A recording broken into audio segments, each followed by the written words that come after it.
ఒక జీపు దుమ్మును ఎగరేస్తూ ఊర్లోకి ప్రవేశిస్తుంది. జీప్లో రవి, అమిత్ ఇంకా నేహ కూర్చునుంటారు.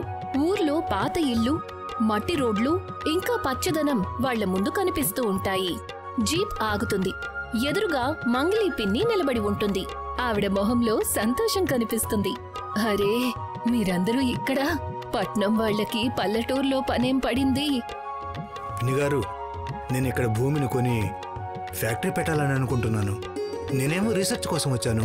పల్లెటూరు వాళ్ళు పట్నం వాళ్లతో పోలిస్తే ఎందుకు భిన్నంగా ఉన్నారో తెలుసుకుందామని అనుకుంటున్నాను. ఇక నేనేమో ఇక్కడ ప్రశాంతంగా ఉందామని వచ్చాను.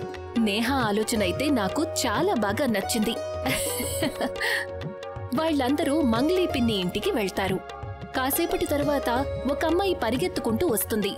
మంగళీ పిన్ని తనని చూసి ఇలా అంటుంది, ఏంటి చంపా, ఇలారా. వీళ్ళు నాకు చాలా దూరపు బంధువులు. వీళ్లకి ఊరు చూపించు. అలాగే పిన్ని, పదండి, నేను మీకు ఊరు చూపిస్తాను. చంప రవి, అమిత్ ఇంకా నేహాని ఊరు చూపించడానికి తీసుకువెళ్తుంది. అందరూ మట్టి రోడ్డు మీద వెళ్తూ ఉంటారు.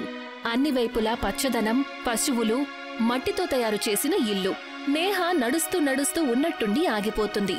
దూరంగా మైదానం వైపు చూపిస్తుంది. అలా చూడండి, ఆ చోటు విచిత్రంగా అనిపిస్తోంది. చంప వెంటనే నేహ చెయ్యి పట్టుకుని వెనక్కి లాగుతుంది.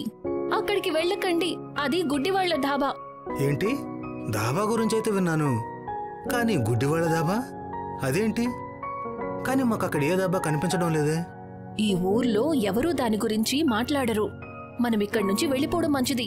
రవి, అమిత్ ఇంకా నేహ ఆలోచనలో పడతారు. కాని చంప వాళ్లని లాక్కుంటూ అక్కడ్నుంచి తీసుకువెళ్లిపోతుంది. రాత్రి అవుతుంది. నలుగురూ కూడా భోజనం చేయడానికి కూర్చుంటారు. రవి, అమిత్ ఇంకా నేహ భోజనాన్ని చూస్తూ ఉంటారు. కాని వాళ్లకస్సలు తినాలని లేదు. ఏవైంది, ఆకల్లేదా? లేదు పిన్ని, ఆకలి లేదు. అరే, నాకు తెలుసు, మీ పట్నం వాళ్ళు బయట భోజనం ఎక్కువ తింటారు కదా, అందుకనే త్వరగా అనారోగ్యం పాలవుతారు. రవి, అమిత్ ఇంకా నేహ చిన్నగా నవ్వుతారు. కాని భోజనం చేయలేదు. కాసేపటి తరువాత వాళ్లు తిరగడానికి బయటికి వెళ్తారు. మట్టి రోడ్డు మీద వెళ్తున్నప్పుడు ఉన్నట్టుండి వాళ్ల కారు ఆగిపోతుంది. అన్ని వైపులా దట్టమైన చీకటి. అప్పుడే వాళ్లకి దూరంగా చిన్న వెలుగుతో ఒక ధాబా కనిపిస్తుంది. వాళ్లు ముగ్గురు ఆ ధాబా వైపు వెళ్తారు. అప్పుడే నేహ ఆలోచించి ఇలా అంటుంది, ఆగండి, ఇదే ఆ చోటు. పగటిపూట ఇక్కడేమీ లేదు, ఇప్పుడు ఉన్నట్టుండి ధాబా ఉంది. నీకేమైనా పిచ్చి పట్టిందా? ఇది వేరే ధాబా ఉంటుంది. ధాబా లోపలికి ప్రవేశిస్తారు. లోపల చిన్న వెలుగు ఉంటుంది. కొన్ని కుర్చీలు ఇంకా టేబుల్స్ ఉంటాయి. ఒక ముసలి వ్యక్తి, అతని పేరు బలియా, కౌంటర్ వెనక నిలబడి ఉంటాడు. పక్కనే మరొక వ్యక్తి రాము బాబాయ్ ఉంటాడు. రండి, కూర్చోండి. ఏం తింటారు? ఒక పన్నీర్ పరాటా, నా కోసం రాజ్మా చావల్, కూల్ డ్రింక్. బలియా నవ్వుతాడు. కాసేపటి తరువాత రాము బాబాయ్ పళ్ళెం తీసుకొచ్చి టేబుల్ మీద పెడతారు. కాని ఎప్పుడైతే వాళ్లు మూతను తెరుస్తారో అప్పుడు వాళ్లు ఆశ్చర్యపోతారు. ఏంటిది, జోకా? మేమిది ఆర్డర్ చేయలేదు.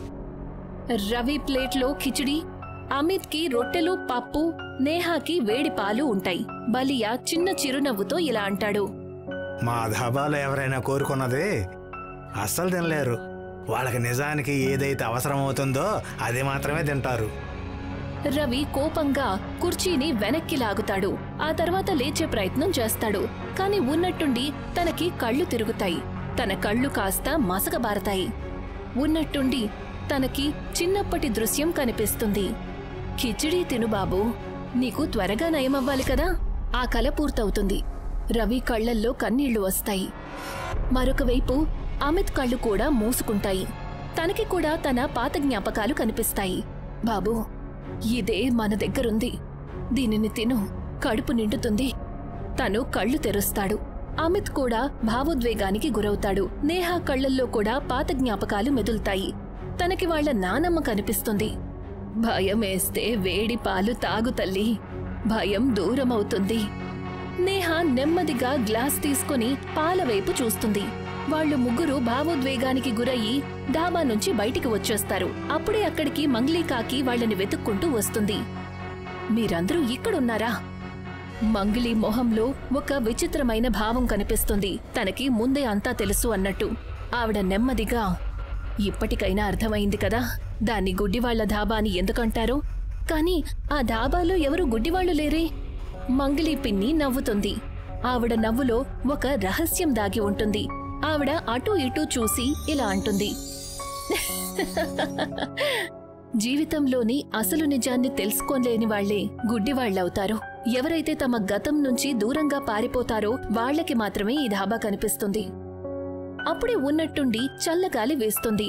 ధాబా వెలుగు మందగిస్తుంది. ఆ తర్వాత వెనక్కి తిరిగి చూసేసరికి ధాబా మాయమైపోతుంది. కుర్చీలు, టేబుళ్లు, బలియా, రాము కాక అన్నీ మాయమైపోతాయి. ఇదెలా సాధ్యమైంది? ఇప్పుడే కదా మేము ధాబాలో కూర్చున్నాం. ధాబా ఏమైంది? ఒకవేళ మనం ఏమైనా కలలు కన్నామా ఏంటి? కానీ మనం భోజనం చేశాము. మనం ఆ కిచిడి, చపాతీలు, పాలు అన్నిటినీ అనుభూతి చెందాము. అంటే దీని అర్థం అంత నిజమే. నేహ మళ్లీ మంగలి పిన్ని వైపు తిరుగుతుంది. ఆవిడ దీర్ఘంగా వాళ్లనే చూస్తూ ఉంటుంది. పిన్ని, మాకు నిజం చెప్పండి, డాబా ఇక్కడ ఉందా లేదా? మంగలి పిన్ని గట్టిగా ఊపిరి తీసుకుంటుంది. ఆవిడ మొహంలో రహస్యమయమైన దిగులు కనిపిస్తుంది. ఆవిడ నెమ్మదిగా మాట్లాడడం మొదలు పెడుతుంది. 50 ఏళ్ల క్రితం ఇక్కడొక నిజమైన ధాబా ఉండేది. దాని యజమాని రఘునాథ్ ఒక మంచి మనిషి. అతనెవ్వర్నీ ఆకలితో వెళ్లనిచ్చేవాడు కాదు. కాని అతనికొక విచిత్రమైన అలవాటుంది. ఎవరికైనా నిజానికి ఏ అవసరం ఉందో దానిని మాత్రమే తినిపించేవాడు. అంతేకాని వాళ్లు కోరుకున్నది కాదు.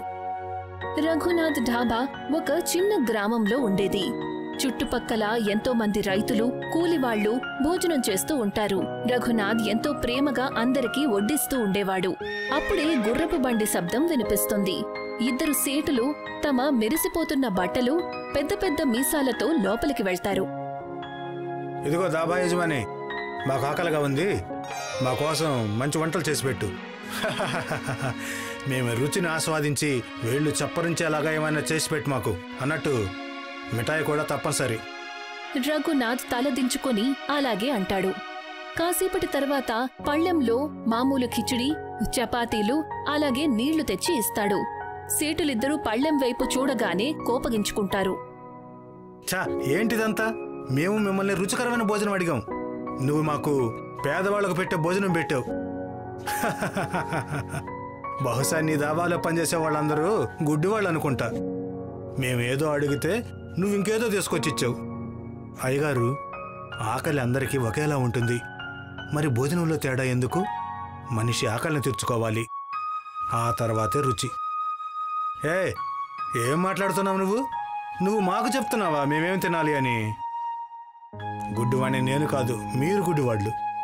సరైన ఆహారంతోటే కడుపు నిండుతుందని తెలుసుకోవడం మీకు. మీరు అమాయకులైన రైతుల భూములను కబ్జా చేసేస్తున్నారు. వాళ్ళని కడుపు నిండా తినకుండా చేస్తున్నారు. గొప్పలకు పోయి జీవిత సత్యాన్ని మర్చిపోతున్నారు. సేటులిద్దరూ ఆశ్చర్యపోతారు. ఈ దాబాకి నిప్పంటించండి. ఇతనికి బుద్ధి చెప్పే సమయం వచ్చేసింది. పనివాళ్లు ధాబాకి నిప్పంటిస్తారు.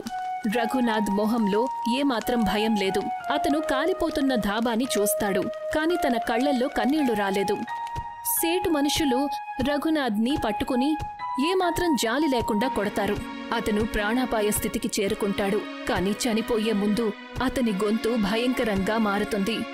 ఎవరైతే ఆకలి భోజనం గురించి అసలు నిజం తెలుసుకోలేదో దాని గురించి నిజం తెలిపే ఆహారం మాత్రమే వాళ్ళకి ఈ దాబాలో లభిస్తుంది.